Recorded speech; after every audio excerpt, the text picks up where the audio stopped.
Say.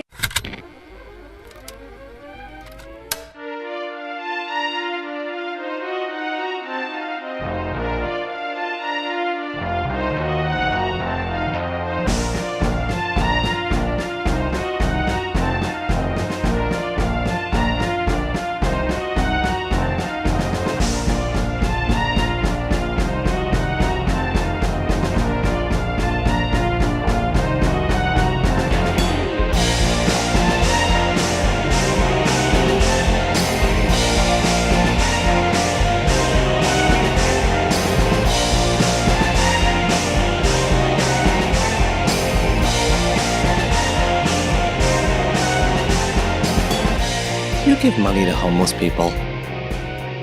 Why? Or I guess, why not?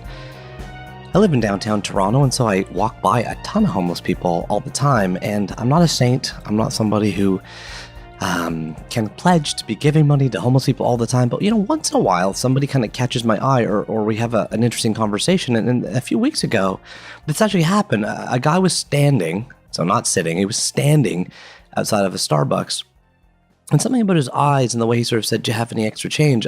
Kind of caught me. It struck me. It kind of hooked me in. And I said, "How you doing? Like, are you okay?" And he's like, kind of shook his head. He didn't really want to talk. And I said, "What's going on?" And he's kind of, shook his head a little bit more, and his hand was sort of shaking a little bit. And I said, "Are you hungry?"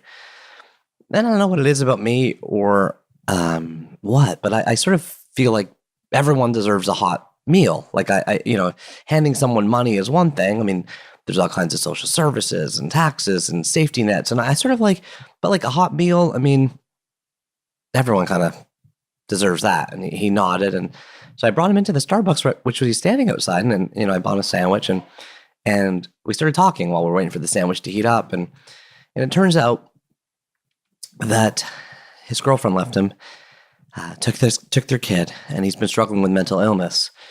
Probably not surprising for a lot of you who work with people that are living on the streets, but he said he went to the doctor, he got a prescription for 4 pills, but they made him feel like a zombie, and he couldn't figure out who he was, and he can't really take the medications, and now he doesn't really have a place to live, and he's going through a bunch of hard times. And then I asked him, what's the hardest part of it, And he told me something in his answer that I've heard before from other people living on their own or living on the streets. And he said, it's the fact that people don't look at you, they don't talk to you. Nobody smiles at you. You just feel so lonely. You feel invisible. You feel like nobody cares. And you feel like detached from the world. And I've been thinking a lot about that theme lately. Loneliness, which has doubled since the 1980s. 40% of us live alone now, which is the highest ever recorded number in history. Loneliness rates have doubled since the 1980s, like I mentioned. And the former Surgeon General of the US, Vivek Murthy, says that loneliness is going to be the next major epidemic, kind of strike the world. But what is loneliness? If loneliness is being alone and sad, then maybe there's another word called solitude that is being alone and happy. Last year, I picked up a book called Solitude, written by Michael Harris, incredibly big bestselling authors, won Governors General's prizes. And this book really struck me, and it hit me, and it made me realize that this idea of cultivating the strength and capacity to live and be by ourselves, to sit alone in an empty room, to walk by ourselves through a forest, to kind of be in our own heads, and to cultivate a rich interior life. Well, this little muscle is really atrophying, not just in me, but in everyone, because we're never alone anymore, right? If you're online, if you're on social media, if you're connected, it doesn't feel like you're alone. But yet, we are. And that interior life and the cultivation of the mental capacity to be by yourself is something I find so fascinating and I find so important. And like I said, I find it's something that we're missing now. So after I read this book, Solitude, last year in 2018, I wrote about it in my monthly book club. I put it on my list of the best books I read in 2018. And then for chapter 29 of 3 books, I flew out to Vancouver, British Columbia, was lucky enough to be invited up into the apartment of Michael Harris, where he lives with his husband, Kenny. Beautifully adorned, kind of well-designed apartment. You'll hear us talking about that. And we open up some of these themes. How do you live with a rich interior life? What is a rich interior life? How do we cultivate that area between wakefulness and sleep? What exactly is a healthy media diet? Why shouldn't you talk about anything serious over texts? What are the only two ways people actually change their mind? And this is an interesting one. We talk about how do parents and children navigate the conversation about coming out of the closet, and why is that relevant in our world today? I was really blown away by the conversation I had in Michael's apartment in Vancouver, and I hope you enjoy chapter 29 of 3 books. 3 books, of course, is our epic 15-year-long quest to uncover and discuss the 1,000 most formative books in the world, 3 books at a time. We have ranged near and far, talking to people like in chapter 5 with Gretchen Rubin about her 3 most formative books, talking in chapter 10 with novelist Alain Mastai, who, by the way, just got promoted to be a writer and producer for This Is Us down in LA, the most popular TV show in the world. We've talked all the way up to chapter 28 with Mark Manson, the author of The Subtle Art of Not Giving a Fuck. That was our last chapter. And today, for chapter 29, we're talking to the one and only Michael Harris. Let's go.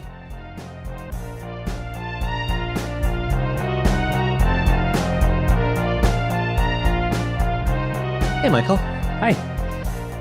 Thank you so much for inviting me into your home. You are very welcome to be here. In Mount Pleasant, Vancouver.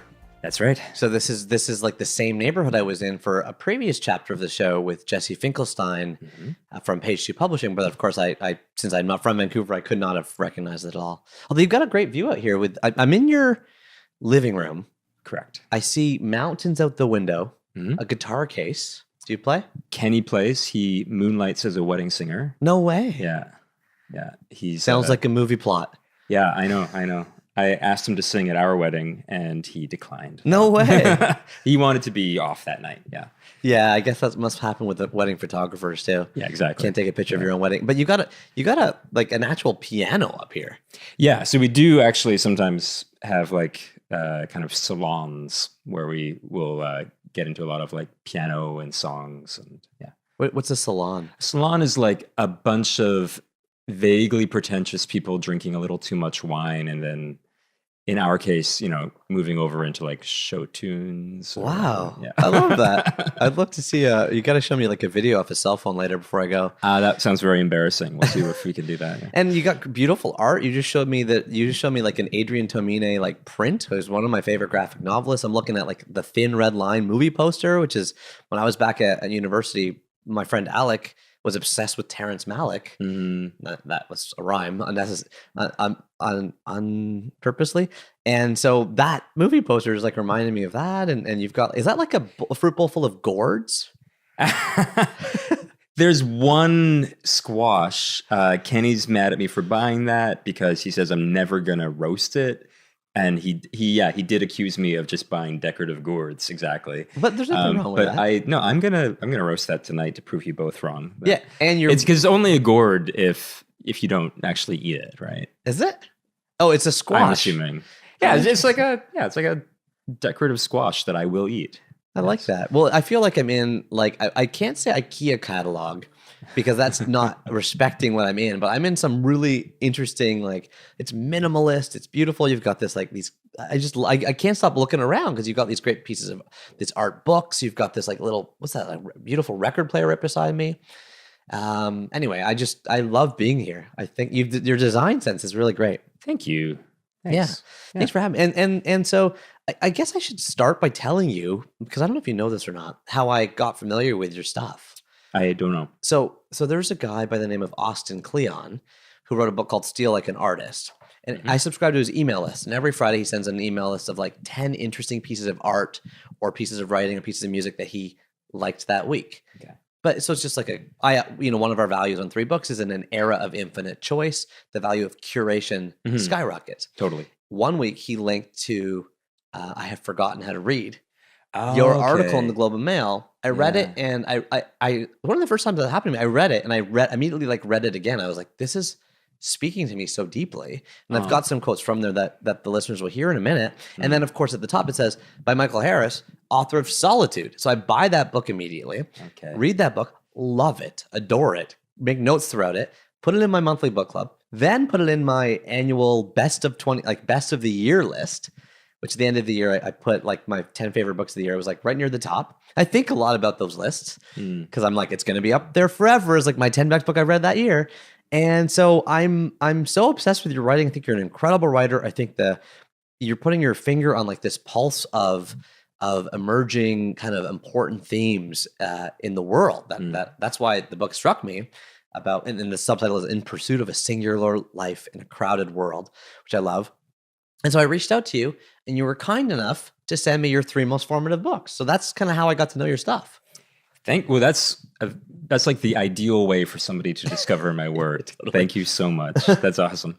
I should say with that article, I've forgotten how to read. That came out. It did make a little bit of a splash, and then weirdly, like a week later, the Writers' Trust of Canada invited me to be a judge. And part of being a judge was having to read 144 books. And so it felt like this kind of kick in the ass moment that the fates had sent me, right? Wow. Like I've just admitted that my reading habits have deteriorated. And then they're saying, well, here's a giant pile of books for you to get back in the saddle with. How does that happen? Did they read the article, or were you on their list from Well, something else? I think they knew me through my books, probably, yeah. I don't think they were. Did you actually read 144 books? Well, the way that judging generally works is that you get the stack of books and you read. I mean, the hope is that you read as much of them as is necessary, right? I don't think anybody can read 5 books a day, which is pretty much what it would require. But yeah, if it captures your attention, at some point, that's what you're judging, right? You're like, this one sucked at page 2. Toss it in the fire. Well, which I don't think anything sucks at page 2, but you do at some point realize, this is not going to make the short list. Yeah. You're spoken like a true judge. Very, very. I would not make the cut, obviously. I'm trying to be judicious. Yeah. Oh, good word. That might be the word of a podcast. Okay, so I want to open today with a bunch of quotes that you've said or written about reading or writing. Okay, mostly about reading. Here we go. A lot of these are from that article that I just mentioned. This is you. Turning one evening from my phone to a book, I set myself the task of reading a single chapter in one sitting. Simple, but I couldn't. Paragraphs swirled, sentences snapped like twigs, and sentiments bled out. The usual these days. I drag my vision across the page and process little. Half an hour later, I throw the book down and watch some Netflix. Yeah, that was a very hard thing to publish as an author, right? Because you're basically admitting, hey, this guy who is trying to position himself as a man of letters is letting you know, actually, he can barely read anymore. Right. The thing that made me feel like I could do that was I was actually out for a dinner with a very famous author who I'll give you the name after we've stopped recording. Oh, you can't tell me? I don't want to out the person. I don't want to out him. Okay. But we were talking about reading, and I kind of admitted this to him, and then he admitted it back to me. And I realized, there's probably a lot of people who are having this problem, even professional writers. It's part of the genesis of this entire podcast. Because in chapter 1 of the show with my wife, Leslie, she kind of makes fun of me. She's like, when I met you, you didn't have any books. You never read books. You were like just blogging all night and going a mile a minute. And I said I couldn't focus on books anymore, which is kind of what you're saying too. It's part of this like short-term gains that we're obsessed with, right? Like a book is a very long-term project. And you might not get anything that you can monetize out of it. You might not be more famous when you're finished reading it, right? Whereas you don't get any likes for it. You don't get any likes for reading the book, and except people will like photograph themselves reading a book, hoping someone will give them some kind of approval for what they're doing. My right? Goodreads little like how much I've read or whatever goes up. Yes. Oh God. You know, I've when I we're trying to gamify reading here. when I break down and Google myself, sometimes what comes up is people's alerts of how far they are through one of my books, which is such a bizarre thing Ah, to note or to interesting to see see. where people stop.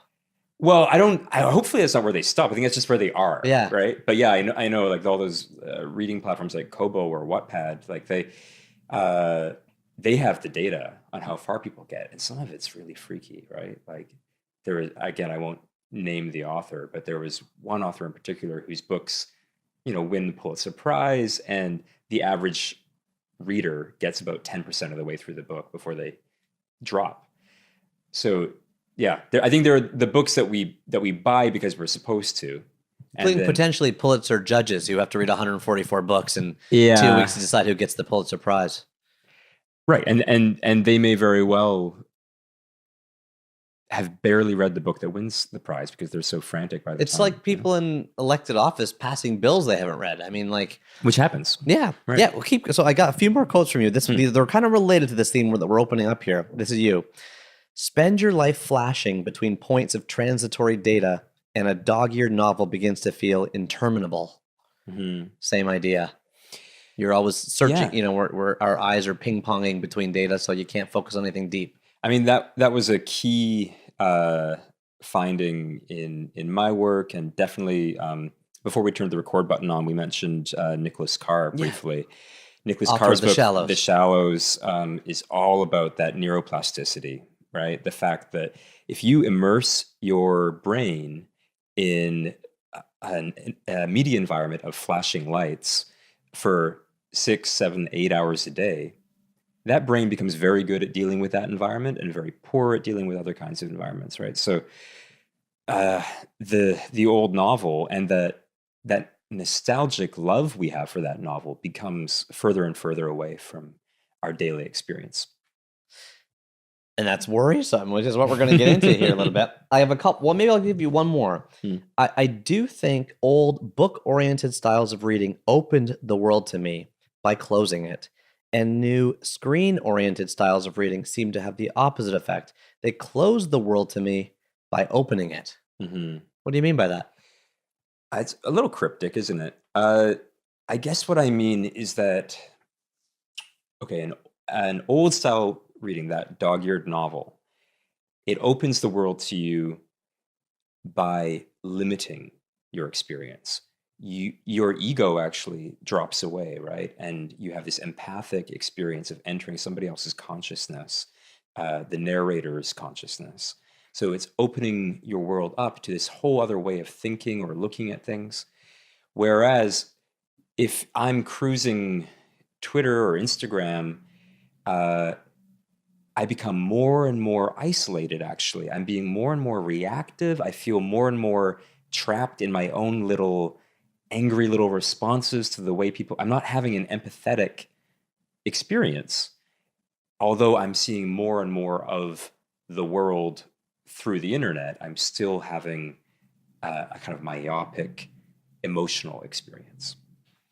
Wow, it's a profound insight, which is why I kind of picked it out. You're right, and this is so related to the books you've written, but also I think a little bit to the books you consider most formative. So can we jump into? Can we jump in now? Yeah, let's do to your it. first most formative book. And what I'm going to do, if you're okay with it, Michael, is I'll just give a quick 30-second overview so the listener can kind of picture the book, and then I'll ask you to tell us about your relationship with that book. Sounds good. Okay, so the first book is Hatchet by Gary Paulson, published in 1987 by Simon & Schuster. The cover is like this green mirrory silhouette of a hatchet laid against an abstract forest background, stamped with a silver seal saying Newbery Honor Book and a tag that reads over 4.5 million copies sold, which makes, I'm sure, both of us jealous. In the Dewey Decimal System, you can file this under FIC or fiction for children aged 10 to 14.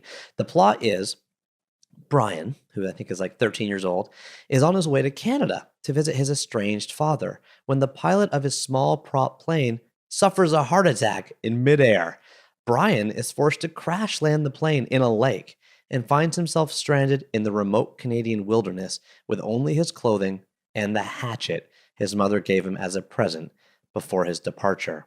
Exhausted, terrified, hungry, Brian struggles to find food and make a shelter for himself. He has no knowledge of the woods, and he must find a new kind of awareness and patience as he meets each day's challenges, a story of survival and of transformation. Tell us about your relationship with Hatchet by Gary Paulson. So this was a funny experience having to like think back. I think I was maybe 9 years old, right, when I read this. So why did it matter to me then? Uh, this is a survival book, right? This is a boy in the woods who has nothing but that hatchet, and he has to learn how to make a fire. He has to build a shelter. He has to figure out how to fish, and figure out which berries are poisonous. It's about agency. I think it's kind of like there's another book similar called My Side of the Mountain that a lot of people read, which is again about a young boy learning how to live in the woods. And it took me a while to figure out why did this have such an effect on me. I loved it so much. And I think it was because emotionally, I felt like I was in the woods. And there was something about watching somebody confidently figure out their world that was deeply satisfying to me. The fact that a boy could be alone in the world and using his determination and his intelligence, he could figure out how to survive. I think I was like a lot of like young gay boys. I probably felt kind of isolated from a lot of the world around me. And this was like a hero of, I don't feel like I have to be isolated now, but when I was young, I think I felt like I was a bit detached from other people. And so this was a way to kind of feel like that could be okay and that a person could survive anything. What an amazing insight. And this book is gripping. Like, I loved it. I never heard of it. Yeah. I was one of the, I guess, not of the 4.5 million who loved it and read it. But I was amazed too, because it's like about interior life, right? It's about building your strength of mind. The young boy becomes totally self-sufficient. I think he's alone for like 53 days in the woods. And I want to tie this to your book, Solitude. Right, because in the beginning of Solitude, you share this mind-boggling story of a woman named Edith Bone. Mm-hmm. Can you just, before I ask a question, can you just share that like a summary of what happened to Edith Bone for the listeners here? Sure. So Dr. Bone was a woman who was trapped in a prison in solitary confinement for 7 years under communist rule in Budapest. And in like the 50s or something, right? Yeah, exactly. And so she was finally released and wrote a memoir essentially about her experiences being alone for 7 years. And while I did not ever wish for her experience, of course, I did wish for her incredible faculties, for the fact that like how did this person preserve their sanity? She was totally sane. Usually you go crazy if you're alone for 7 years, right? But she had these like all these brilliant little ways of keeping her brain going, right? Like she would in her mind explore all the cities she had ever been to. I went for a walk in Paris every morning. I went for a walk in London every night. Like that, right? Translated every book I've ever read into the 7 languages I know. She knew 7 languages, and she would translate. I mean, it was just incredible. She devised an abacus out of the stolen bits of straw that she pulled off of a broom that she had to use to clean out her cell. I think she even wrote a book. She wrote a book. She wrote a book after somehow. she got out, and I think she had composed much of it when she was in Imagine that, the though, composing a book in your head. Yeah. You know, it's a little bit like the diving bell and the butterfly story, right? Yeah. So it's interesting that you made that connection. I hadn't made that connection though. But you're right. Wait, I'm going to go deeper on it. Oh, okay, go for it. Because Edith Bone was what I wanted you to give context on, but then it's like there's interior life. Interior life is a big. Page 9 of your book Solitude has this great quote from Edith Wharton, who I have no idea who that is. You probably do. She's a writer. She's a writer. Okay, and here's the quote: "I believe I know the only cure, which is to make one's center of life inside of oneself, not selfishly or excludingly, but with a kind of unassailable serenity. To decorate one's inner house so richly that one is content there, glad to welcome anyone who wants to come and stay, but happy all the same when one is inevitably alone. You wrote a book called Solitude. You opened it with this story about Edith Bone, the prisoner of war who was totally sane and had composed all these books when she was a prisoner. You got this quote from Edith Wharton about building this rich interior life. And your first more formative book is about a boy who's alone in the woods, building essentially his own interior life. So my question is, how? Well, first of all, what is a rich interior life? Can you define that for us? Mhm. And how do we go about, in this shallow world we live in, actually thinking about that as something we have to cultivate inside ourselves?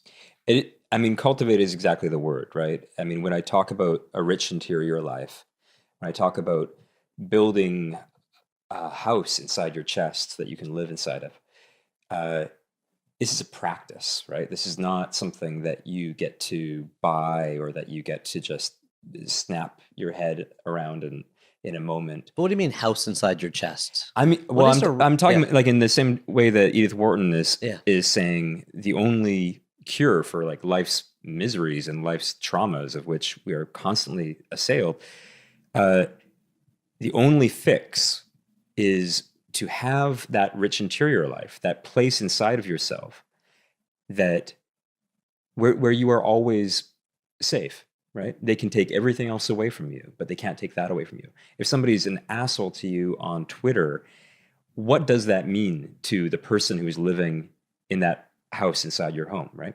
And as Edith Wharton says, I think a lot of people hear that and they initially think, oh, that means you are rejecting society, right? They think that having a rich interior life must mean that you don't want to be around other people. But honestly, I think nothing could be further from the truth. When you develop that rich interior life, which again, it can take years, I think, and everyone is always working at that. You don't finish it. When you've done it, or when you're in the process of doing it, you become a better friend to other people, I think, right? In the same way that you can't fall in love unless you love yourself, right?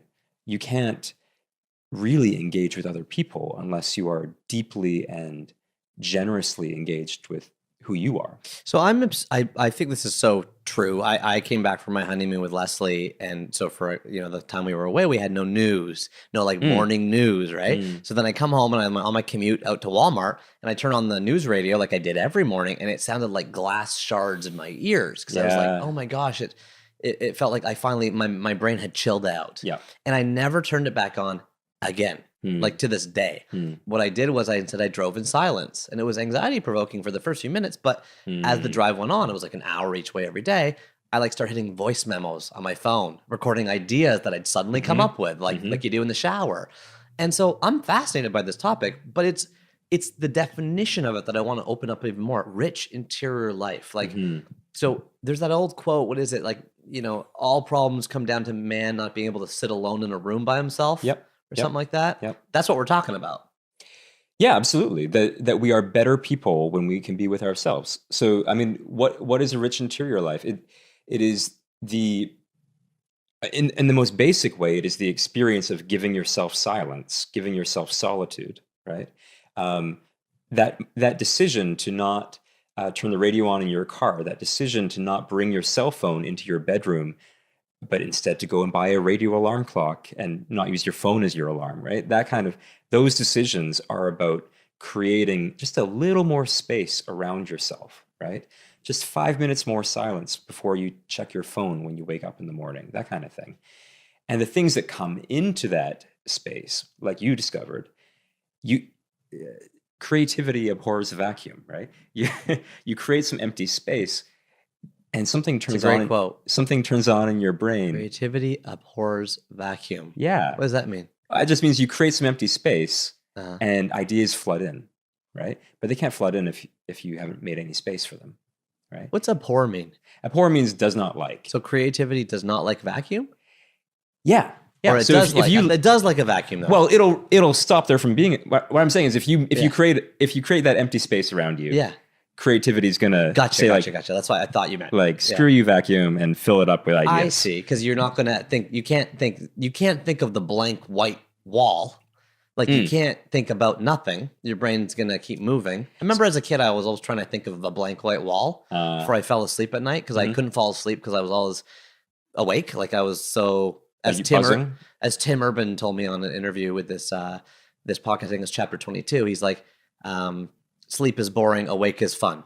Right, that was his quote, and I was like, "That's how I felt as a kid." So I was like, if I just think of a blank white wall, I'll be able to fall asleep. But I could never do it because you can't, because creativity abhors vacuum. I think what happens they've found is there's something called the default mode network, which is a set of brain functions that turns on in those interstitial spaces between wakefulness and sleep, for example. Or when you're in the shower and you have your eureka moment, right? There's a reason. The 3 B's of creativity: bed, bathtub, and bus. Yeah, exactly. Yeah, like there's a reason that the eureka story takes place in a bathtub, right? And there's a reason people have epiphanies in the shower. Newton, an apple falls on his head, which is probably apocryphal, but the story itself holds true. Yes. Well, he certainly wasn't on Twitter. No, he was not. Yes, exactly. Yeah. So how do we do it? So I'm with you now. I know what it is a little bit more. I want it. I want to be like Dr. Boone. If you put me in prison for 7 years, don't go to jail. Don't go to jail. I feel like I'd go crazy in 2 seconds. You know what I mean? Yeah. Like solitary confinement is a punishment. You know, but yet getting comfortable with being alone. Like I thought when you had this book Solitude, I thought, loneliness is alone and sad. Solitude is alone and happy. Like you're by yourself, but you're content. Exactly. Loneliness is failed solitude. Ooh, that's good. Yeah. So in addition to, you wrote the book, in addition to putting the cell phone out of the bedroom, what other things have you done in your life or that you are noticing in a more intentional and mindful society that we're trying to evolve and grow? What are other things people can do to cultivate that rich interior life or a more intentional way of living? Like the boy in the woods does in Hatchet. Yeah. I mean, he has solitude thrust upon him, right? So he does not need to activate any kind of willpower in order to have all of these brilliant breakthroughs that he has. Yeah. Right? From within that solitude. Like he has to. I mean, that's really like necessity being the mother of invention for him, right? Can you thrust it on yourself, though? You can engineer your media climate, I think, to a certain degree. A lot of us have jobs where if you take a month off from email, you'll lose your job. I'm a writer, so I get to indulge myself in little experiments, right? Like I did take a month off from the internet. I did take a week and just go to a cabin in the woods with no other people around, which doesn't seem like a lot, but a week alone in the woods is a weird, creepy thing to do, actually. It seems like a lot. Yeah. To me. Oh, I've never been alone in the woods for an hour. Right. So I think this sounds like not very sexy, but I think it comes down to like thinking in terms of a healthy media diet. In the same way that there's no one thing you're going to eat that's going to make you healthy. You have to every day make daily decisions about not eating chocolate cake for breakfast, right? I mean, I do. So every day you have to make that decision to not eat mental junk food. I mean, yeah, I agree with you on that, and I'm hearing you, and I do that, and I'm looking around your house right now, and it is you have I'm sitting between a piano and a record player and a guitar. The guitar is visible, so you probably play it more rather than a guitar in a closet, right? But also, I do believe in that old quote. It's, I think, based on like a 2,000-year-old kind of martial art quote that you don't rise to the level of your goals, you fall to the level of your systems. Meaning, my wife and I are in the market for a minivan. Laugh all you want. We're buying a minivan, okay? It's finally time in my life to buy a minivan. We had the option of, because there's just 2 models of this van we're looking at. One comes with the TV, okay, with the DVD player in it. And in the back seat. Like, for the kids to pacify. And then the other one got a GPS. And the guy that we're buying it from, we asked him, what percent of people choose the TV van and what percent of people choose the GPS van? He's like, 99% choose the TV van because you can't just put a TV in the van, but you can use your cell phone to see GPS. And I said to Leslie, are you thinking what I'm thinking? She's like, what are you thinking? I'm like, I don't want the TV ban. Mm. Because then we'll have to, every time we get in, make the decision to do the kids watch it or not. Yeah, yeah. And rather than make that decision every time we drive, I'd rather just make it once when we buy the thing and never have that option available. Right. Like if I'm thinking like I got a bit of a belly, I don't want to stock the pantry with cookies, right? Why do I have to every day use all of that energy to not eat cookies when I can just not buy 10 boxes of cookies next time out at the grocery store? Don't go same idea. shopping hungry. Yeah, exactly. But this is great. This is fascinating. I feel like I could go really deep into this rabbit hole on Hatchet because it's like there's so much here about. Because you had this quote. Another quote you had from Solitude is page 12. I woke each morning thinking, "What did I miss?" And I went to sleep each night thinking, "What did I say?" Yeah. The exact opposite of this wilderness type of existence. Yeah. No presentness, right? Just anxiety about the future and depression about the past. Yeah. And a lot of us are living that way right now. Yeah. Yeah. Okay, and you're knocking us out of it, and so is this show because it's all about books. Now, can we go to your second book? Can I introduce it? Yep, go for it. Great. Oh, here it is. I got it right in front of me. So your second book is Dragons of Autumn Twilight by Margaret Weiss and Tracy Hickman. Yeah. Published in 1984 by TSR. This is really interesting. It's published by the actual company that makes Dungeons and Dragons. So it's a Dungeons and Dragons book, but not only that, but it's like Nintendo writing a book kind of thing. Yeah. The cover is a detailed painting of a dwarf and an elf and another type of species. I don't know what that is. He's a half elf, actually. A half elf. Make sure you get that right. Thank you. And like a kraken or something like that. Some other type of species standing on a stone ridge, looking at the reader with serious glares. By the way, the listeners can now hear that there's an ambulance driving by. You can file this one under the Dewey Decimal System 813.54 for literary fiction. And the summary is, I have a note in my notes to read the back. Lifelong friends, they went their separate ways. Now they are together again, though each holds secrets in their heart. They speak of a world shadowed with rumors of war. They speak of tales of strange monsters, creatures of myth, creatures of legend. They do not speak of their secrets. Not then. Not until a chance encounter with a woman who bears a magical staff draws the companions deeper into the shadows, forever changing their lives and shaping the fate of the world. So, Michael, tell us about your relationship with Dragons of Autumn Twilight. I believe the first ever fantasy book on the 3 Books Top 1000. Really? I think it is the first one. That surprises depending me. how you define fantasy. Right. But I think that would be certainly the first Dungeons and Dragons book. Yeah. So tell us about the story that brought this book into your life. So junior high, right? Like I think everybody somewhere in their junior, maybe I'm wrong about this, but I think everybody has some kind of like fantasy novel or movie moment. Certainly everybody I know did. And for me, it was Dragonlance, which was this series of books, right? There were 3. This being the first book. This is the first one. This is Chronicles book 1. There's a Chronicles trilogy. There was a Legends trilogy. There was then the Meetings Sextet, which was about how they all met each other.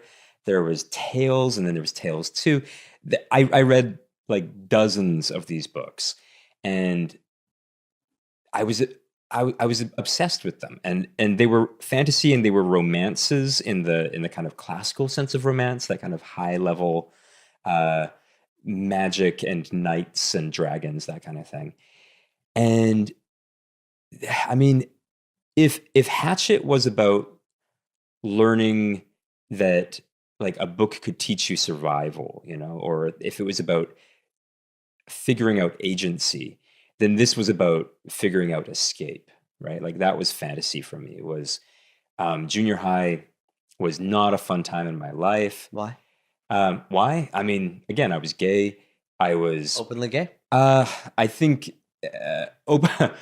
how to put this? Everyone else could figure it out, even if I couldn't. And I spent a lot of junior high, like the recesses and the lunches, I spent in the library. And there were these little carrels at the back of the library that you could sit in and be basically hidden from the rest of the world.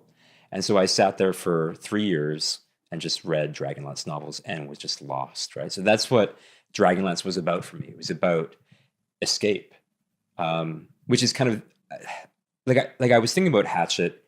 This was about learning that books could teach you things, could give you agency in the world. And then Dragonlance really was for me about learning that books were also an escape, that they could just be this pure cotton candy way of blocking the world out. Which is beautiful. Why were you trying though? You said everyone knew I was gay except me, or you did as Yeah, like I mean, I it think wa- I knew I was different. It wasn't just being gay either, yeah. right? It was like I didn't fit in.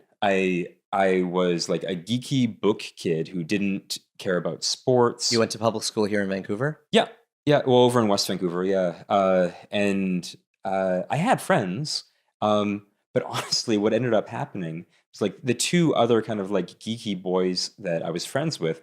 They ended up in the library with me reading Dragonlance novels also, and it was like a race at some point. So that was like it. It ended up being a kind of community building thing, which was really weird, but like geeky community.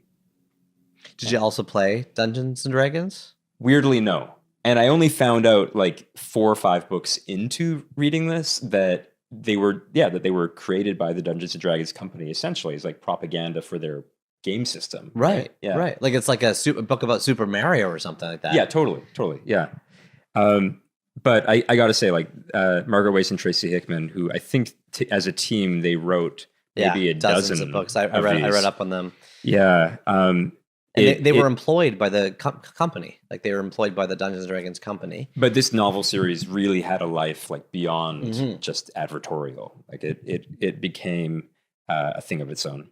So a bunch of questions. First one's about the fantasy in general. I mean, I have friends that only read fantasy, and I always think it's like kind of like, but most people don't, or at least most people I know just don't read it at all. Yeah. So Or they go through a phase, right? they go through a phase, like a high school phase. Okay, so I was going to parallel to blue cheese, but maybe that doesn't apply. I was going to be like, maybe it's like blue cheese. It's like people who love it, love it. Like I love blue cheese. My wife loves blue cheese. But when we're out, we're like blue cheese. People that are with us at dinner, we're like, oh my God, that's disgusting. It's so I was like, what is the gateway fantasy? Yeah. How do people who don't read much fantasy like me kind of get into it?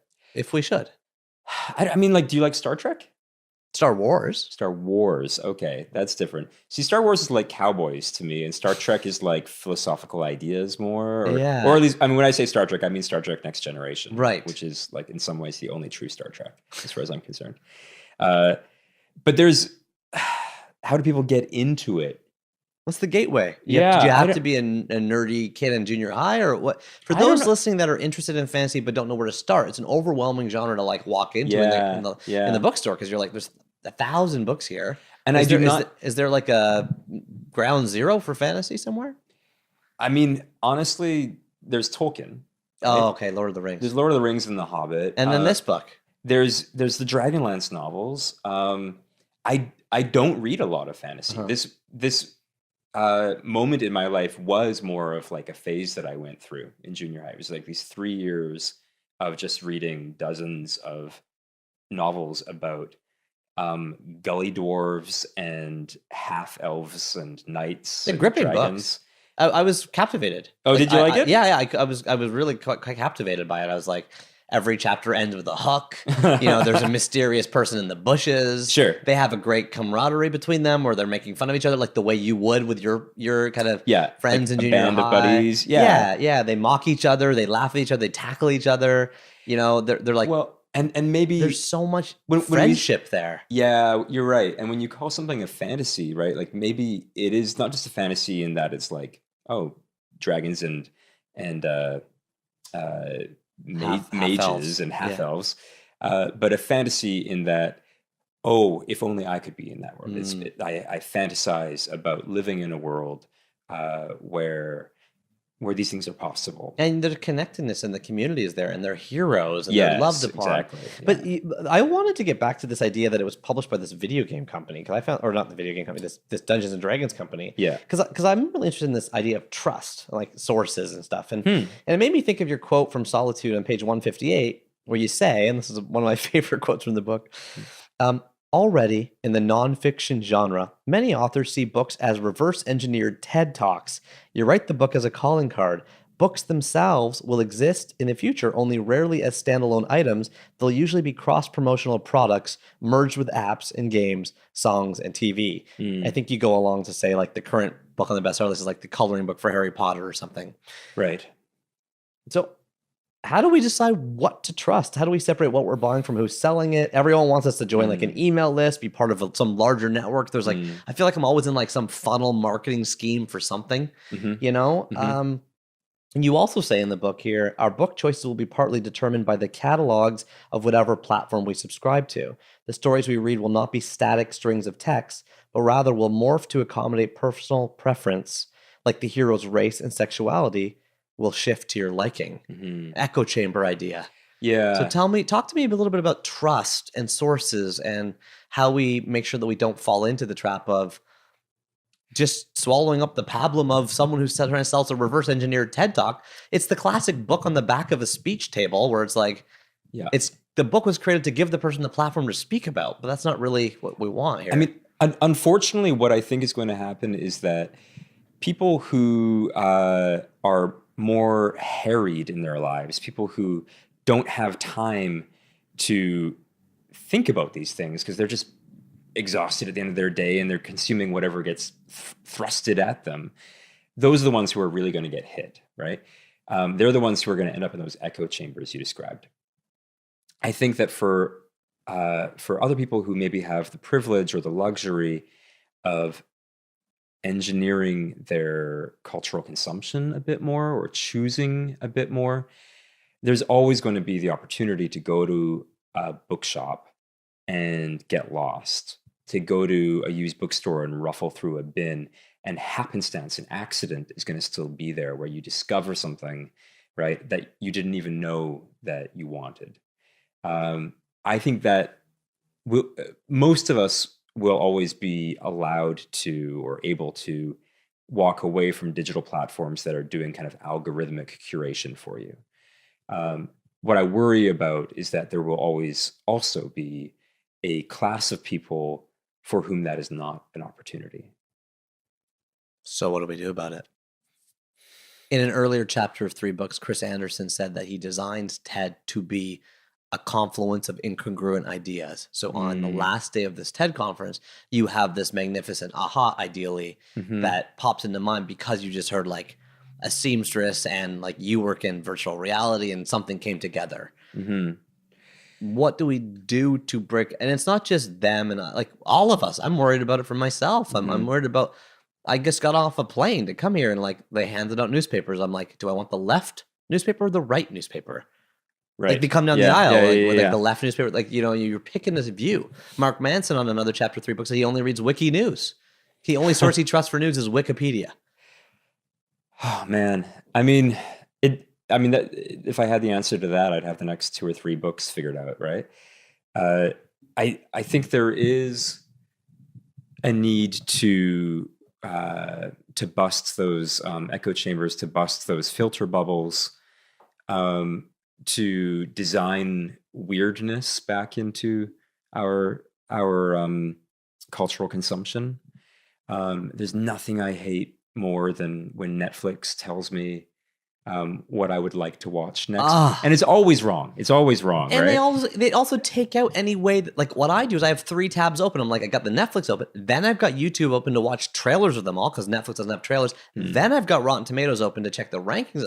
Like I'm trying to make my own algorithm because I don't trust it. But I mean, same with the YouTube feed. Rotten Tomatoes kind of pisses me off as well because it's of course aggregate opinion is what you're getting. And then when you read the reviews, you're like, that's not necessarily a thumbs up or thumbs down. Yeah, that's not an 83% review. You're right. Because, and I don't want to consume what some kind of like sludge aggregation of the masses thought was a good movie. Like, who would want that, right? There is like a certain number of people in the world. By doing it, you're making it more sludge. Yeah, exactly. Yeah, exactly. You're double sludging it, and the joy of criticism is that you discover a book critic who you love or a film critic who you love, and then you let that, like you were saying before, the joy of curation, right? Of having an expert then tell you like, hey, you like the way my brain works? Well, here are 4 things that really got me excited. You might like those things. Whereas like a Netflix algorithm is never gonna be able, like, never say never, but so far it's been an abysmal failure. The reason I think I love you and your book so much is because you are so speaking my language. But I don't think most people feel that way. Like I go on Amazon and I'm like, I don't like the recommendation engine. And before they separated it out, I knew that you could pay to be on that. So now they have two lines, it's like the sponsored one and the non-sponsored one. But I'm like, But what do you think you do then? Because what I do is this podcast. But you have, I mean, when if you want to buy I don't know, a chair on Amazon, there's an infinity of options, right? So then you get into like Barry Schwartz's idea of the paradox of choice. Well, right? And this is the problem. I wanted to teach my son, my oldest son, chess. So I go on Amazon to buy a chessboard, and of course you type in chessboard, there's a million chessboards. At the top, there's one called Editor's Pick with 350 5-star reviews. I don't have time to sort through a million chessboards. Like, I'm not kidding. There's actually like there's so many chessboards. So I click it, I buy it, and then it arrives. The pieces are way too small. Like, the magnet's not that sticky. There's no instructions. In fact, the ones that are in there are like written clearly in like 12 like you can't even read it. It's like so poorly translated. Yeah. And it looks like it's just made so shoddily, and I just improved its algorithmic ranking by buying it. Yes. Right. And that's the worry, right? Is that's where we end up in 20 or 30 years, just in this strange whirlpool of agreement for agreement's sake, right? And where is excellence in that, right? We know that most of the books that we consider fabulous examples of global cultural history never would have been published if they had to get some kind of mass approval beforehand, right? So yeah, the preserving that weirdness is so important. Finding ways offline and online to safeguard them. Or is it Nicholas Carr or Chris Anderson? It calls the long tail, right? Okay. The long tail, the idea that there's value in the as you call it, the weird things, but that's what we need to save. And it's also, as people listening that are artists and you're making art and you're putting it out there, it's scary to think of that whirlpool, because you're like, how could my work ever break through? How would anyone ever hear my thing? Right. I have to have a big platform. I have to have a big email list. I need to have 100,000 people on Instagram to tell. Everyone's become a walking brand. Yes. And it's that's also kind of a disgusting thing. It is, and of course, when you brandify yourself, you flatten yourself too, right? So, I mean, talk about a rich interior life. You can't, the one thing that a brand is simple, right? It's one message over and over again, polished within an inch of its life. So God help you if you're trying to sell something to people and you have conflicting opinions about something, or God help you if you have a not very strong opinion about this and a very strong opinion about this that nobody cares about, so that kind of algorithmic reassurance of the creator, right? That you are responding, that you are creating in tandem with constant feedback. I think it flattens the production. Certainly systems. dulls it. Yeah, and there's certainly less risk as well. So there's a company in Canada called Wattpad, which does a lot of like digital publishing of books, and I think a lot of what they do is great. However, the fact that they are now publishing, like print publishing books in hard copy, and they choose what to print based on success online, right? So consider that model compared to taking a manuscript to somebody who's a professional editor and saying, do you think that this book is worth publishing, right?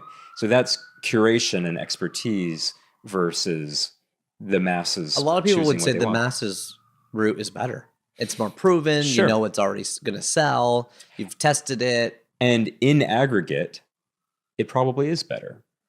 However, I do not live in aggregate. I live inside my own head, with my own friends, with my own dog, in my own little apartment. And my experience is not an aggregate experience.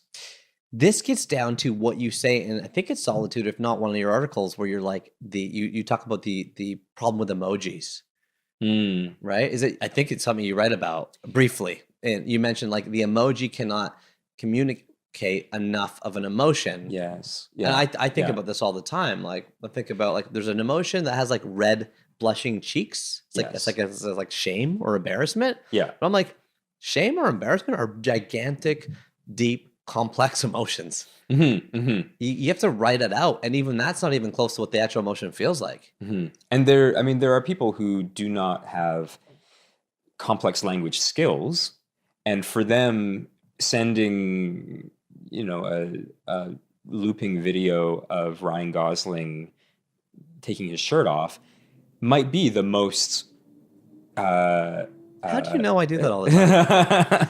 might be the most literary way for them to express their feelings. And I don't want to sound like an elitist here, but I think if you can do better than that, you should do better than that, right? Not everybody can do better than that. How? Give me some of the ingredients in this recipe you're proposing. Awesome communication system that was devised using letters from A to Z. And we can just write out our expressions using that system. Is there ways that the younger generations or the generations that are becoming addicted to the technology, like I send, what are the animated GIFs? I send those all the time. Yeah, like, and I do too. Right. So but I'm aware that they are sure neutering some of my skills at writing a really profound and good text or love letter to my wife, say. I think what it comes down to is knowing what is appropriate to the content of the message, right?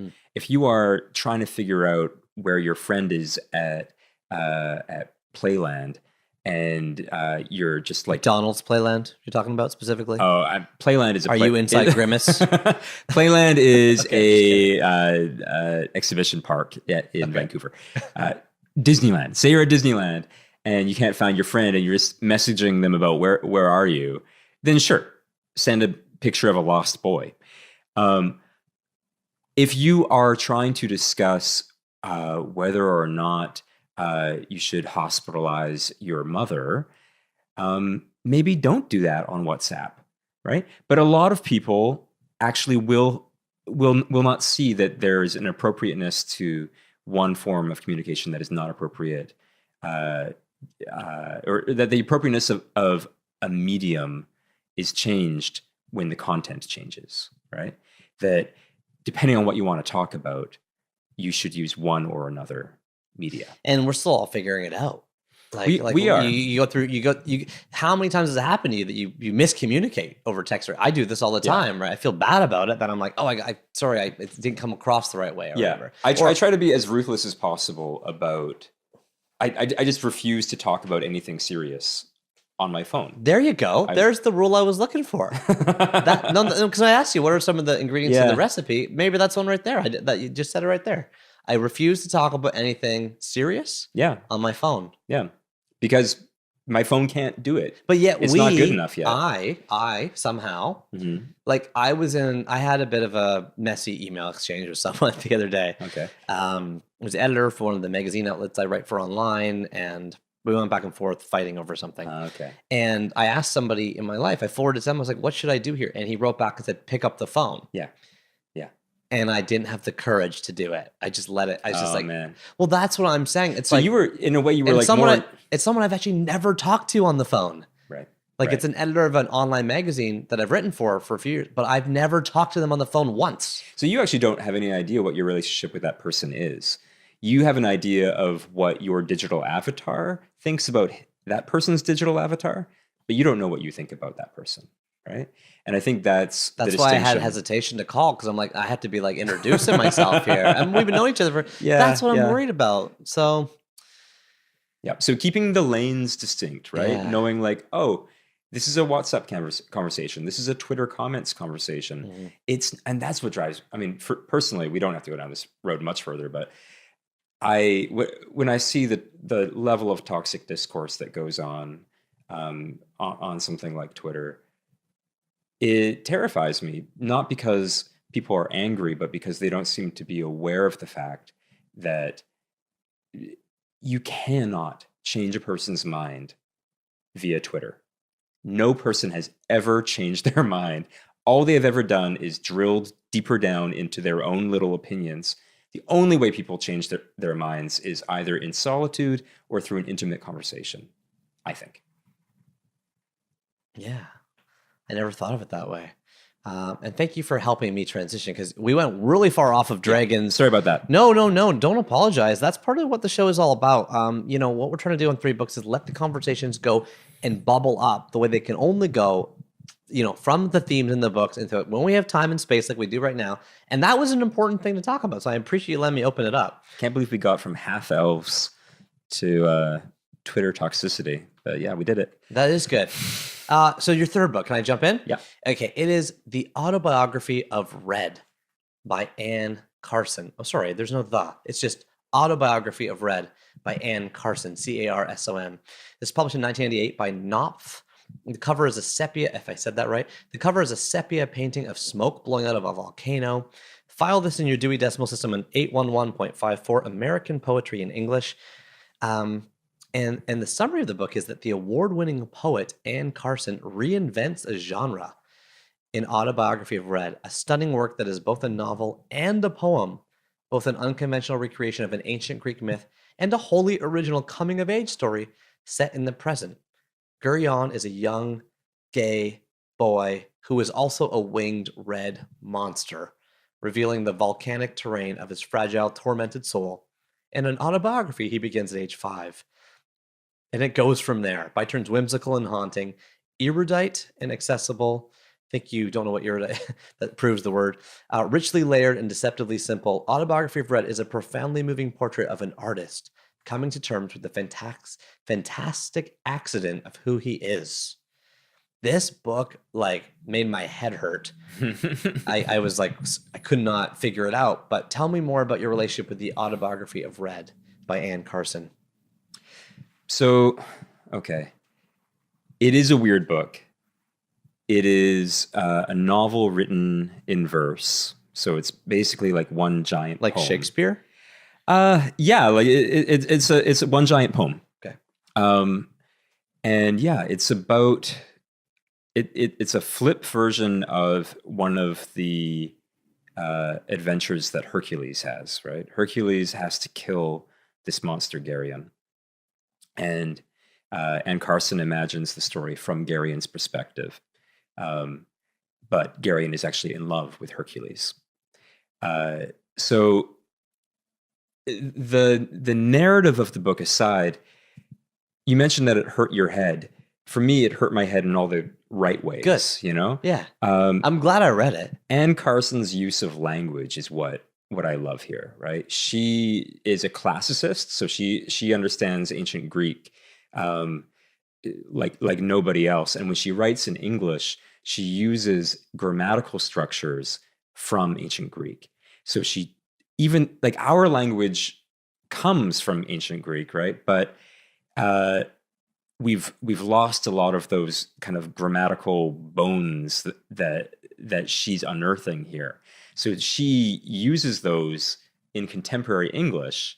It sounds really geeky. No, give me an example. I can't do it, right? I mean, you'd have to. Well, I did find the words feel quite deeply. Like you're reading these simple lines, and you just feel shook by them. We'd have to go through the book and find examples, but basically, like you'll often find that sentence structures are reversed, or that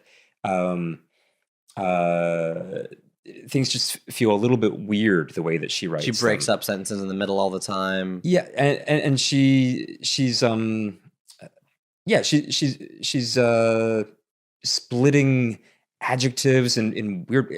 It's impossible to describe. But anybody who's read Anne Carson knows that it's a weird, wild ride. And it's covered just trying to understand her. It's covered in blurbs from Michael Ondaatje, Alice Munro, Susan Sontag. Like New York Times Magazine says, it gets the most positive praise by other amazing kind of poetic writers than any other book. So I discovered Anne Carson by hearing her live. I was a student at UBC here in Vancouver, and somebody who already knew her work dragged me to a poetry reading that she was giving on campus. And she was reading from Autobiography of Red. And hearing her voice, it was like she has this, it's like hearing like, I don't know, pebbles trickling down a chute or something. Like she has this profound, otherworldly sort of voice. And her her poetry is so profound and otherworldly also. And it was mind-blowing. I felt like I was high when I was listening to her words. So for me, this was a moment, I think I was 18 or 19 years old, and it was a moment when language was cracking open for me in a way. I was realizing how beautiful and strange it could be. I think like if I look at this stack of books, like Hatchet, yes, was about agency and figuring out that books could teach you something about surviving in the world. They could give you truth. And then Dragonlance was all about fantasy and escaping from the world, right? And then I think Anne Carson was actually offering kind of a third space, that poetic space, right? Totally reminds me of chapter 15 of 3 books, where Mitch Albom says, first you find purpose, then you find style, and then the only thing left is beauty. His third book, by the way, was Gilead. His third book, he's like, it was because it was finally I was looking for beauty. And it was like similar to you, like a totally poetic, interesting, stylistic book was his third book. So there's something like that. Like, I think it's Aristotle says there are 3 kinds of words. There are true words that are just telling you things the way they are. There are lies that are lying to you. And then there are metaphors, which is something in between the truth and a lie, right? When you find a new metaphor, a new piece of poetry, your brain kind of trips over it, right? And then you look at what you just tripped on, and your brain says, oh, that's so true, and yet I was mistaken.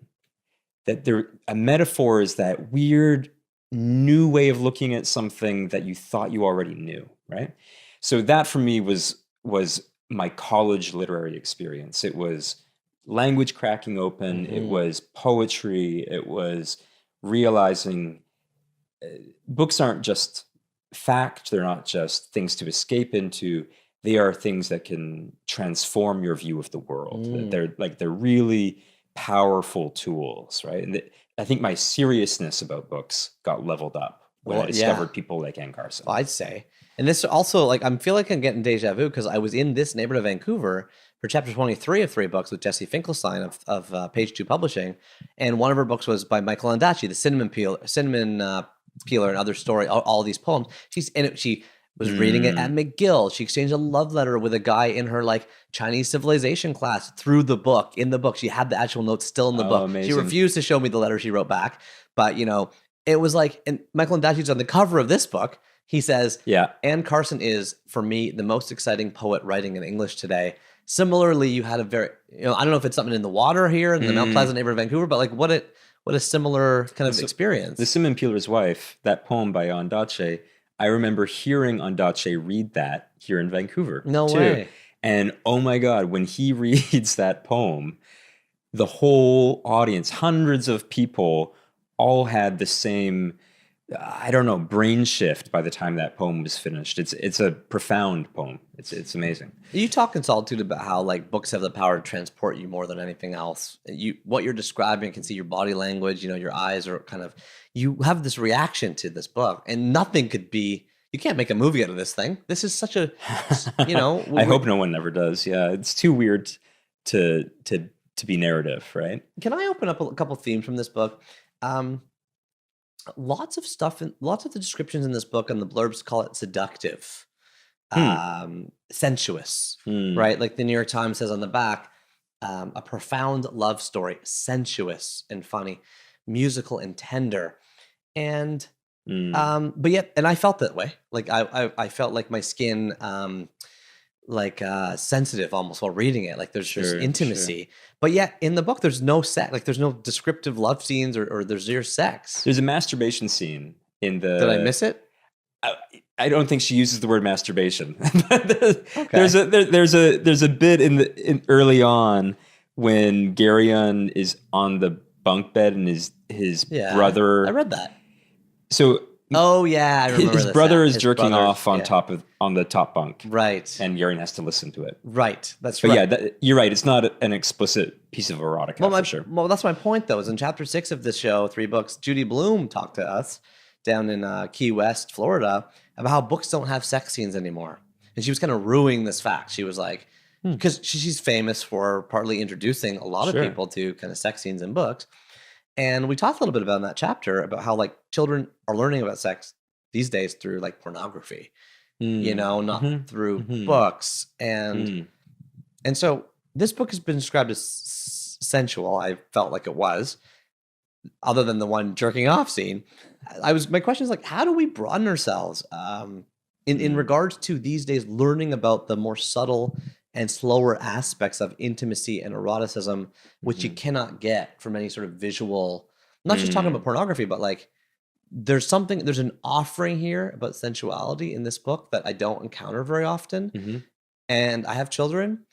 I think about longer term how to introduce them to concepts like real intimacy and real love and physical love. I'm struggling. Like how would I do that today?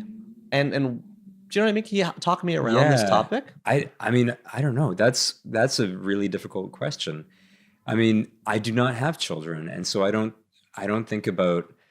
But forget kids for a second. Yeah, because I'm okay. also asking for me. Yeah. I'm a 30 or 9-year-old man. I would like to deepen my own understanding of sort of sexuality and sensuality as a human being who's going to live another 50 to 60 years, hopefully. I want to get better at that, the emotional aspects of it, do you know what I mean? There's a lot there. And my way of learning it was that way. Like I learned it through like, so someone's dad had a stack of Playboys in their cupboard. Right. Like that's how I learned it as a kid. I'm like, I never got to learn it through literature.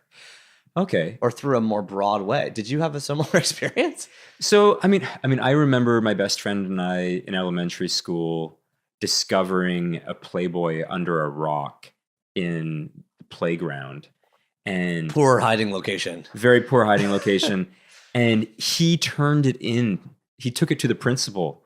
And I was so angry with him because that was just like the Rosetta Stone. I was so interested in this, right? Of course. I think everybody had like, the kind of the porn stash experience, or at least they did if they grew up before the internet. I don't know what kids do now. I guess That's the thing. They just turn on their phone. That's right? part of the problem. Yeah. But I mean, I worked for about 7 years at Little Sisters Bookshop here in Vancouver, which is what is it? It's a gay and lesbian bookstore, but it also sells lube and dildos and harnesses and poppers and porn.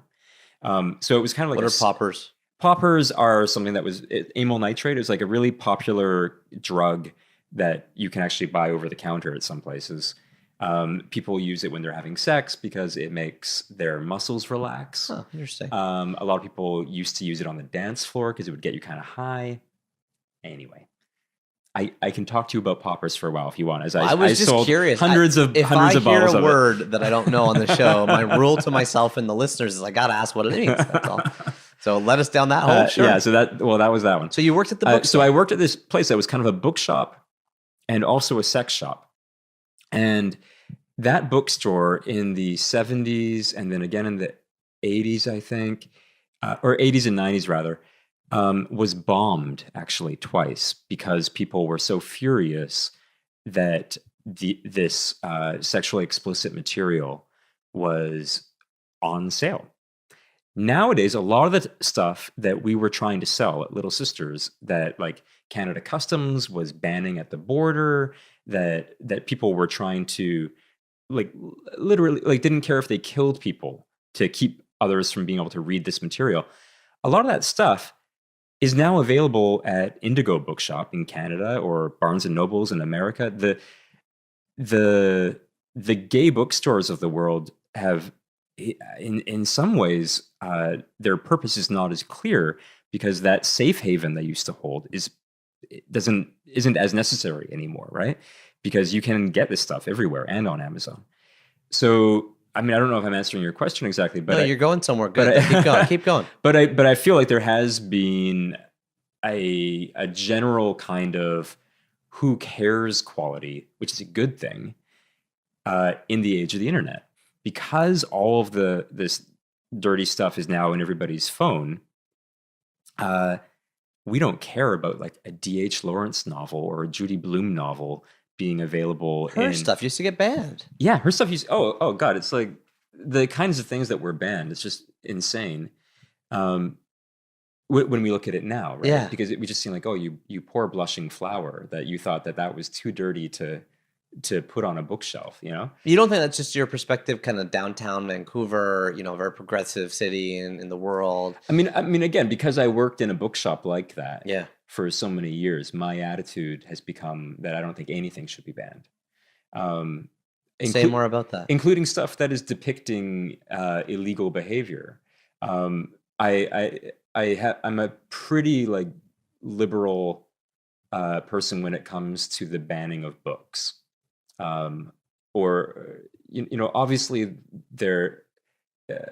if I were working in like government policy, I would have to have a more sophisticated idea about protecting certain material from being created, because sometimes bad stuff gets made where people get hurt in the creation of it. But when it comes to novels and short stories and poetry, I don't think anything should be banned. And I think very little should actually be kept from young people. I don't think children get damaged by reading sex scenes, for example. That's what she said. That's what Judy Blume said too. Right. Is that she said my house had no censorship in it as a kid. Yeah. She remembers reading a scene in The Fountainhead where Roark bit, I can't remember the protagonist's name, her breasts, and she was like, my friends and I all couldn't believe that he bit her breasts as part of sex. Like, what was that? You know what I mean? She was intrigued by it. Well, think about how many murders children have watched on television. This is the thing. Like, why is that okay? I sit beside my child, my tiny child with innocent brain, watching a sports or something on TV, and the commercial is for like a shoot 'em up TV show, like with cops like flying over like explosions and guns, and I have to like quickly shut the laptop screen. I'm like, oh my gosh, like how did that just come on TV? I mean, I sat down here. I'm going to tell you another one. I took a plane, with my kid sitting beside me, and on United Airlines or whatever it was, American Airlines, there's a forced mandatory loud screaming like 10-minute series of commercials on all the backs of the chairs that nobody can turn off. Yeah. And in that is like a preview for all the movies you can buy. And one of those movies is like, it's a terrible, violent movie. Yeah. And I'm sitting beside my tiny child. I'm like, how is that allowed? Well, it speaks to a real backwardness, I think, in our culture, right? That is allowed, but that you would never see a blowjob, right? That could never happen, even though it would be like a consensual, loving blowjob, right? That's bad. Make sure we make people feel like that's invisible and shamed, right? Whereas shooting somebody in the head, oh yeah, a 4-year-old can watch that for sure. You talk openly about your sexuality. You've written a lot of pieces about ex-boyfriends. Most recently, Michael, you wrote an incredible piece in the Globe and Mail called "My Ex Died of AIDS," but that's not what killed him. That it moved me like crazy. And in this book autobiography we've read, the main character is gay, and so as I am trying my own journey of learning, I'm hearing all these words that I never knew, like poly and all these things that I'm hearing. Poppers is a good one. and I'm like, and I'm a dad. I'm a dad of boys. And so I'm like, I'm asking kind of as a father, I'm like, when you come out to your parents, or when parents have children come out to them, what are the healthiest ways to navigate that relationship together? Honestly, very young children, but I'm asking because I'm like, this is a theme in this book. You're open about your sexuality, so I couldn't resist the opportunity to kind of ask you about it, if you're okay with it. I think you're asking that question at exactly the right time. Actually, I think if your son or daughter, if they're coming to you and you're having this deeply upsetting coming out moment in the living room, something has already maybe gone wrong. That maybe the moment for beginning that conversation, maybe that was when that kid was 5 years old. Not because the kid was maybe gay or lesbian, but because you have to create an atmosphere of permission in that household, right? Mm. So you're watching movies with your kids that have gay characters in them. You're introducing children's books that have same-sex dads, or in the same way that you would want your children to I don't know, be watching TV shows that had more than one race represented. Of course. You would want more than one sexuality represented. So my hope would be that in an environment like that, where it has been normalized, the conversation is going to be so much less fraught when it finally does happen, when that kid is then however young they are when they come out nowadays. Yeah, my wife, Leslie's so good at that. Like, someone will be over her house and be like, "Yeah, well, when you grow up and get married, like you and your wife," and she'll be like, "Or your husband." Like, she'll jump in right then to our entire, she'll throw in anything, or not married. Like, she throws in every possible version of what the truth could look like for our children, so they don't ever have when she first started doing that, I was always like, "Whoa, like that's a bit jarring for me," because I didn't have that growing up. But at the same time, it's so healthy. It's just, I mean, it's hard though as a parent to figure out how to navigate all that. Well, because we didn't grow up with it, so we have to be a little bit more thoughtful about it, right? But the hope is that we're the last generation that does have to be thoughtful about it. Also, the world's changing though too. Yeah, you're like, or multiple wives, or multiple husbands, you know what I mean? Like, or no marriage at all, right? Exactly. Like maybe this arcane system of like property management will become unnecessary in 100 years, right? Yeah, I mean, I grew up in a very loving family that was also very monocultural. All of my parents' friends were white. They were all heterosexual. They were all able-bodied, and everything kind of looked like an old Eddie Bauer commercial. Everything was cable knit. Norman Rockwell. Yeah, exactly. It was cable knit sweaters. Able-bodied is a great word that you just use. Like, I'm thinking even on this show, like I want that voice of disability to come out more. It's huge, and we're not talking about it. Yeah. So I mean, that's the one thing I regret about my own childhood. Really, is that I wasn't given a more diverse and rich set of experiences of knowing other people. Yeah. Huh, so I think you're already doing the right thing. Okay. Well, we're trying. That's for sure. I'm sure we will make lots of mistakes on the way. Now, do you mind if we close off, Michael, with some fast money round questions, all about books? Sure. And I, of course, forgot to print them off, so I'm going to have to go by memory, but I think I got them. Okay. How do you organize your books? I organize my books by what I'm thinking about at that time. So I have a stack of like 50 books that are like the project books. And those are constantly changing depending on what I'm thinking about or what I'm writing about. So it's kind of a working library model. And because we live in this like 2-bedroom condo, a lot of the other books get kind of stored in ways that aren't so accessible. Like they're not in the they're in the pantry and under the bed. Yeah. Cool. What is your book lending policy? I am very, very generous about giving away books and never even expecting them back. Really? Yeah. Unless I'm working on so if the book has writing in it because it is related to my work, then that book is sacred, and I honestly won't even take it out of the apartment because I'm afraid I'll leave it in a cafe or something, and I feel like I'll never, whatever that idea was that I scribbled in the margin, I'll never have that idea again. Yeah, of course. So get the right wording right, like Seinfeld when he loses a little piece of notepaper. Exactly. So I'm terrified of losing those books. That's great. Do you have a white whale book or a book that you've been wanting to read the longest or has defeated you? Moby Dick term? 2. So I've got In Search of Lost Time, which I guess is a lot of people's Proust. Yeah, Proust, whatever. We're probably both saying it wrong. And then also David Foster Wallace, Infinite Jest, which I have, it's like, it's such a cliche. Like, how many people buy that book and then read the first 20 pages and then put it on the show? I mean, it was such a good book too. And still it just required so much brain energy. And I think I ran out of calories or something. You got some part way though. Yeah, I got part way. I got like maybe 50 pages in. Yeah. And you're flipping back to the footnotes. Have you read it? I'm on page 750 as we record. Really? I'm in the throes of it now, partly Wow. because Mark Manson, who is a guest on this podcast, picked it as one of his 3 most formative. So when I did the interview with him, I moved from page, I think, 200 to 400 in preparation for that interview. And now I'm on page about 750 as we talk here today. Wow. So maybe by the time this one goes live, I'll have finished it. I'm so close. And although it's 1,100 pages or 1,000 pages, as you pointed out, the last 100, 150 pages are footnotes. So I feel like I'm not that far away. Yeah, you're like close. It's actually like 900, 950. I'm going to make it. But it's weird that people don't finish that book though, right? Because it's not that it's hard really. Oh, it's hard. Well, but it's fun. You know what I mean? Like it's fun, but it's like the really writing hard. is super enjoyable. It's something like it's not hard for you.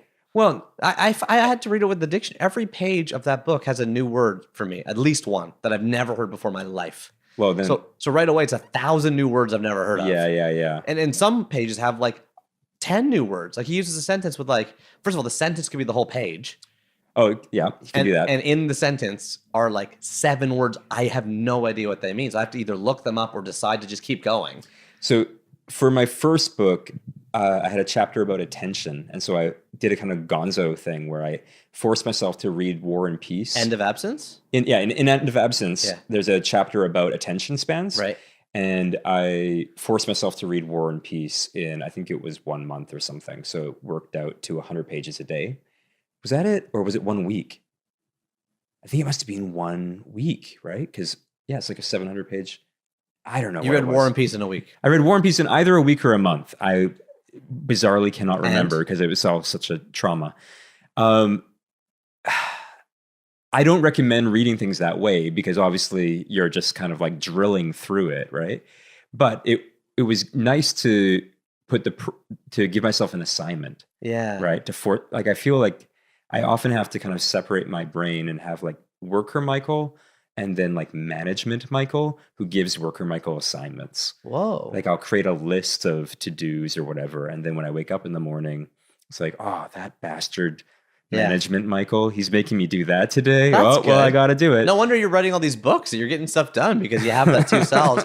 And speaking of that, my very last question is, you are an extremely successful writer. You've won all kinds of prizes, Governor's General Award. Your books are bestsellers. I love your books deeply, and I can't wait for your next one. Do you have a piece or 2 of final wisdom or advice for those aspiring to be better writers, like me and anyone listening? I mean, it's a bit of a cliche, but just be not just a reader, but be an indiscriminate reader, right? So read the backs of cereal boxes, read the stuff on the walls when you're having a poop in a public toilet. Read your dog has like flyers that come with its medicine. Read that. Because forgot to mention, by the way, that the dog's been sitting beside us the whole time. There's been a very good miniature golden doodle sitting on the sofa, just kind of licking himself and watching us. And now he's having a big long stretch. Keep going. Read the dog medicine. read the dog medicine's flyers. Read everything you can read that delights you. Right? Follow your own curiosity. And don't read what you're supposed to read. Just read what you love. Thank you so much for your time today. Thank you. I gotta turn this off. The dog's about to bite the microphone.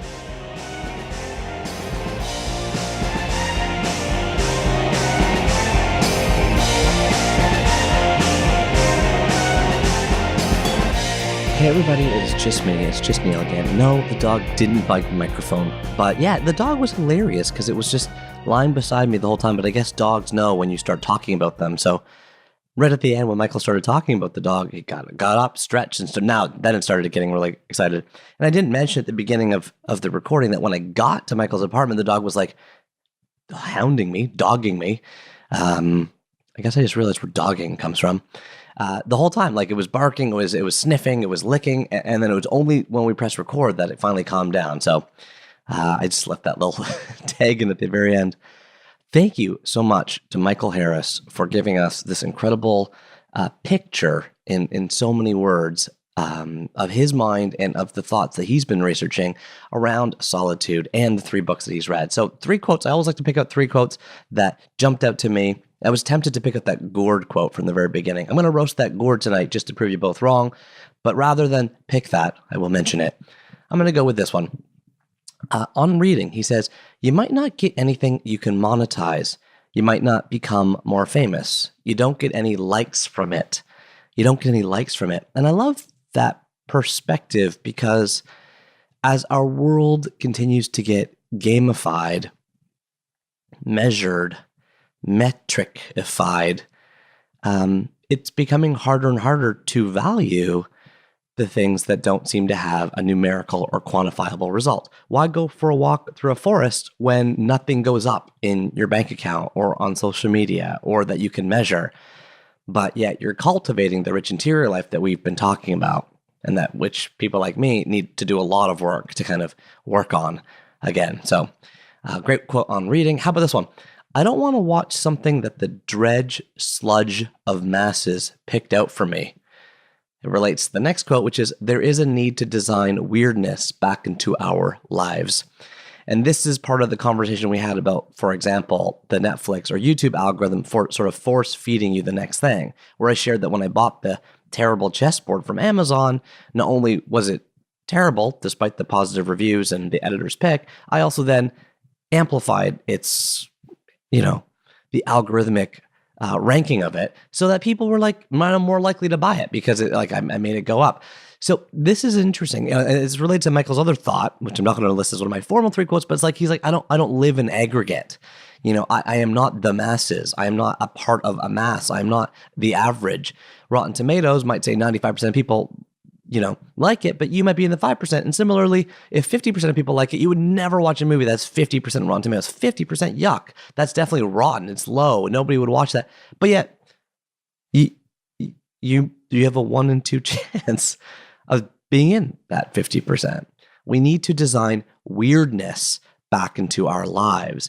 That weirdness is partly why on 3 books, we are trying to constantly find people that are weird to us, to me, right? It's why we are talking not just to authors, but to people like Vishwas Agrawal, the world's greatest Uber driver, to people like Debbie Stoller, the founder of the largest feminist magazine in the entire world, Bust, right? It's why we have shows coming that I'm going to tantalize and tease you with. We've got a show coming up with 2 teenage Mormon missionaries. Why are we doing that interview? Because these guys are fascinating on their belief system, kind of how they were raised, their perspective of the world. There's something that we aren't always exposed to, and we need to design weirdness, strangeness, uncomfortableness, differentness back into our lives. Thank you so much to Michael Harris for giving us number 918, Hatchet by Gary Paulson, number 917, Dragons of Autumn Twilight by Margaret Weiss and Tracy Hickman, and number 916, Autobiography of Red by Anne Carson. That would be the novel in verse, Autobiography of Red. These 3 books will be added to our ongoing list of the top 1,000. Available anytime you want to check it out at 3books.co/the top 1,000. That is our list of every single formative book mentioned so far on the 3 Books podcast. Thank you all so much for listening, and I'll see you next time. And now, made the little pause a little extra long there. If you're still listening, then welcome back. Welcome back to the end of the podcast club. Yes, this is one of 2 clubs that we have for 3 bucks. And as we always do, let's start off by going to the phones. Hey, Neil. I am calling from Halifax, Nova Scotia. I am just calling to say hi and to figure out all this super secret stuff about your fun, super secret club. I also wanted to call to say thank you for your podcast. I absolutely love it. And I love your whole idea of no book shame. For a really long time in high school, I hated reading, never, ever read. And then one day I woke up and decided that if I wanted to consider myself an academic person, that I had to read all the classics. So I tried to read Lord of the Flies and A Tale of Two Cities, and I got through a couple of the classics and hated them, and then stopped reading for like 2 years. And then I've slowly been reintroducing reading to my life. And so I love your idea of no book shame and no book guilt and putting down more books to read more books. So I just wanted to say thank you for encouraging me to get back into reading after a long life of very few books. So thank you, and I look forward to more podcasts and more book ideas and more of you, Neil. Bye-bye. Thank you so much to Jane Doe from Halifax. Why do I say Jane Doe? Because I listened to that message a few times and I'm like, yeah, she really didn't say her name. So I don't have any idea what her name is. And by the way, I then fell into a rabbit hole researching John Doe and Jane Doe, and like, it's just a rabbit hole. There's no end to figuring out why those words are used as names. If you can figure it out, please give me a call at 1-833-READ-A-LOT, because I could not figure it out. Turns out the Romans used to use placeholder names in lawsuits. So in England, back in the 1300s, people used to use them in lawsuits, the sort of the names John Doe and Richard Roe became the examples. And U.S. courts still use them. That's why in the famous Roe versus Wade, it wasn't actually a woman named Roe. It was Jane Roe that they put as a temporary name, and then the real woman kind of came out afterwards. She didn't have to, I guess, but she did. And by the way, her real name was Norma Lee McCorvey. Okay, after the Supreme Court decision. That's about abortion in the U.S. We're getting way off topic now. But the theme of this call was really about book shame. And we have a policy on the show of no book shame. That's right. And so I love the fact that you're like, if you want to consider yourself like a learned person, an academic person, I got to read. But then you start, of course, with the books that everyone tells you to read. And sometimes those just don't resonate with you. And that's totally fine, because it doesn't matter. Michael said at the end of this conversation, read the backs of cereal boxes, read the pamphlets they hand you at the vet. Just read. And in chapter 1 of 3 books, you remember my wife, Leslie, said, what was up with this teacher telling her mom that her kids, including my wife, shouldn't be reading the Babysitter's Club? Her mom, when she was told that by the teacher, said, they're reading. Just reading is good. Transplanting yourself to other parts of the world through words in your mind, that's the goal. It doesn't matter what you read. It matters that you read, period. So yes, that is a big example of our goals. If you want to call us anytime, just call us at 1-833-READ-A-LOT. We love getting your calls. And as Jane Doe mentioned, that is the only way to get a clue to how to join our ultra secret club. I don't want to say too much about the ultra secret club of 3 books, but the only way to get a clue to join it is by calling the phone number. I can't say more than that. Okay. So now let's move on to the letter of the chapter. And this letter comes from Erica Lorraine. As always, if we read your letter on the show, please give us a note, drop us a note, and we will happily mail out a signed copy of any of my books, The Book of Awesome, The Happiness Equation, The Book of Even More Awesome, children's books, journals, whatever you want. Erica, we're going to read your letter now. You left this letter on the bottom of a YouTube video of chapter 17 of 3 books with Emily McDowell. The title, of course, on that one is Emily McDowell on Family Fallouts, Finding Phrases, and Forging False Fairy Tales. The comment, which I'm calling the letter, says, a story. I loved and related so hard to this episode of 3 books that I listened to it multiple times. I love this show, and I especially love this episode. I am that person that listened to this episode and then immediately purchased a copy of There Is No Good Card for This by Emily McDowell. However, I am not in the basement. I'm not in the basement gym of a hotel in Mongolia. I kind of wish I was. That seems cool. But I am merely sitting at my computer desk in my home office while my son asks me 5 million times to find his yellow fighter jet and can he have another cinnamon roll, pretty please. I also immediately purchased a bunch of cards and other cool shit from Emily's online store, which of course, by the way, is emilymcdowell.com. And now that I think of it, this episode cost me quite a bit of money. But you know what? It's totally worth it. Thank you, Erica, for leaving that really nice letter, resonating with Emily's story. Emily is an incredible person. And if you follow her online, as I do, like, she is constantly branching out and changing who she is. As she said in chapter 17 of 3 books, it's a lot better making things people want than making people want things, right? You'll remember that she left her career in the advertising agency to make these incredibly heartfelt and emotionally based products that really help people sort of translate that gap or jump that gap between the things they want to say but can't quite say, in a way that places like Hallmark cards definitely does not. So I love this letter. Thank you so much to Erica. And now it is time, we're moving fast here, people.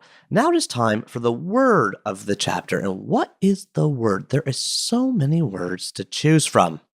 He moonlights as a wedding singer, kind of salons. I'm trying to be judicious. is all about that neuroplasticity. Creativity abhors a vacuum, right? Which is probably apocryphal. It's about agency, of which we are constantly assailed. The Rosetta Stone, so much less fraught. As a man of letters. There you heard it. Michael Harris, super well-spoken, got a lot of words in him. But the one I kind of clung to my ears is like, what does that really mean? Is this phrase he used at the very end, man of letters. Man of letters. And I remember hearing James Fry use that word as well, talking about, I think, Norman Mailer as a man of letters. I'm like, what does man of letters mean? I mean, is it just someone who writes? What does it mean? So I looked it up. Okay, man of letters. The term man of letters derives from the French term belletriste or homme de lettres. I'm probably getting that pronunciation all wrong. But it is not synonymous with an academic. So people think it is. It's not an academic. A man of letters simply means a literate man, someone able to read and write, as opposed to an illiterate man, in a time when literacy was a really rare form of cultural capital.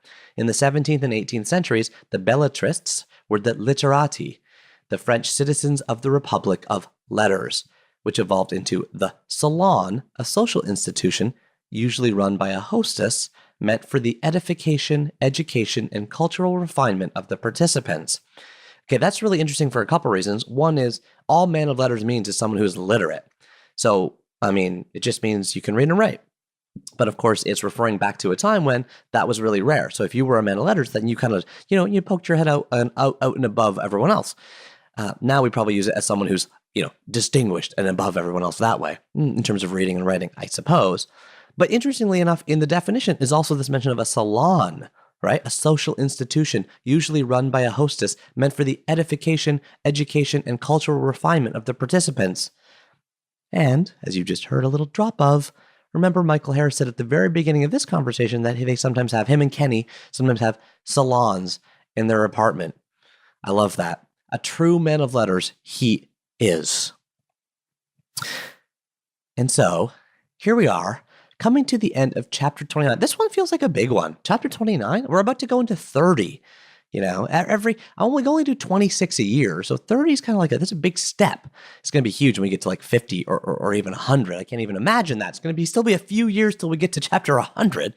But we're at the end of chapter 29, and this is a topic, a theme that we've explored with Michael, but also that I'm constantly thinking about, just generating this internal kind of strength of mind. And so I just want to say a final huge thank you to Michael for being our guest on the show, and thank you all so much for listening. And remember, until next time, that you are what you eat, and you are what you read.